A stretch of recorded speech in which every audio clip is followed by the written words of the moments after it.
What kind of diplomacy, JD, you are speaking about? What do you mean?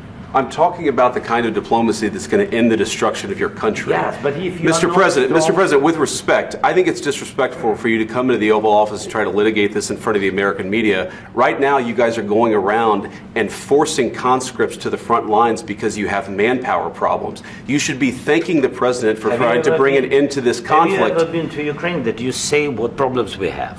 I have been to. Come once. I've actually watched and seen the stories, and I know what happens is you bring them on a propaganda tour, Mr. President.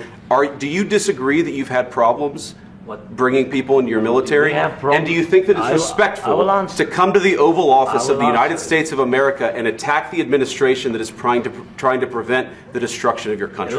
A lot of questions. Let's start from the beginning. Sure. First of all, during the war, everybody has problems, even you, but you have nice ocean and don't feel now, but you will feel it in the future. God bless. You don't know that. God bless. God bless. You will not have a war. Don't tell us what we're going to feel. We're trying to solve a problem. Don't tell us what we're going to feel. I'm not telling you. Because you're in no position to dictate that. That's exactly Remember what this. you're You're in no position to dictate what we're going to feel.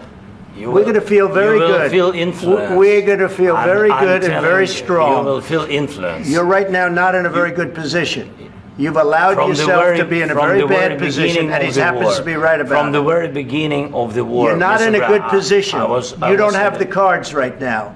With us, you start having cards. But right now, you don't. You're playing cards.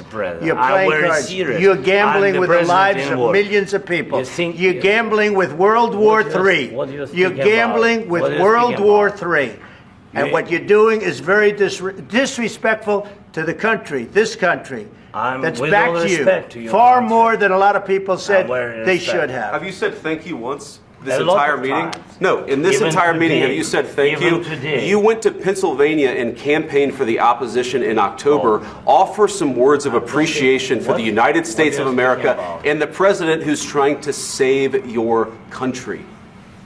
Please, you think that if you will speak very loudly about the war, you can... He's not speaking loudly. He's not speaking loudly. Your country's in big trouble. Can I Wait a minute. No. You've done a lot of talking.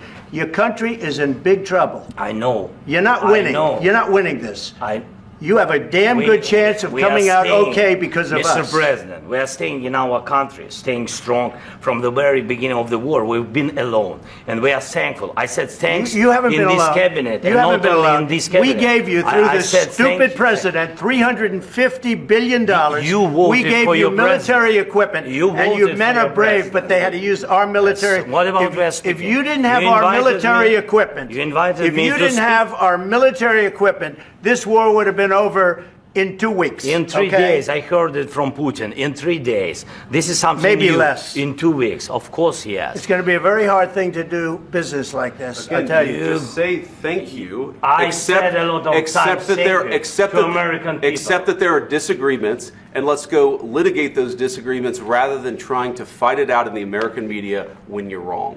We know that you're wrong. But you see, I think it's good for the American people to see what's going on. I understand, sir. I think it's very important. That's why I kept this going so long. You have to be thankful.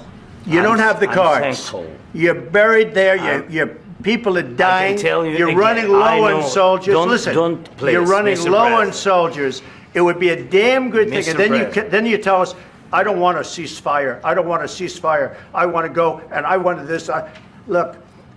If you could get a ceasefire right now, I tell you, you take it so the bullets stop flying and your men stop getting killed. Of course, we want to stop the war. But you're saying you don't want a ceasefire. But I said to you, I want a ceasefire. With guarantees. Because you'll get a ceasefire faster than an agreement. Ask our people about ceasefire, what they think. That wasn't with me.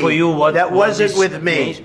That was with a guy named Biden, who was not a smart person. That was with Obama. It was your president. Excuse me. That was with Obama, who gave you sheets, and I gave you javelins. Yes. I gave you the javelins to take out all those tanks.